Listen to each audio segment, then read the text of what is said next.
అవునే ప్రీతి, నువ్వు నన్ను ఎంత ప్రేమిస్తానవే?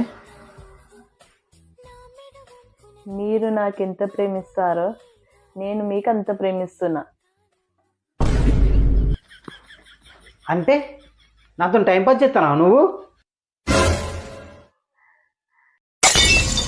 ఏం మాట్లాడుతున్నావురా? నరాలు కట్ అంటే అయిపోయింది. ఏదో ఏదో ఆలోచించుకుంటా ఏదో చెప్పిండే. బాబు నువ్వంటే నాకు బీవచ్చన ప్రేమ, సత్యంత ప్రేమ. అవునా? అవునే అమ్మతోడు, నిజమే చెప్తానా.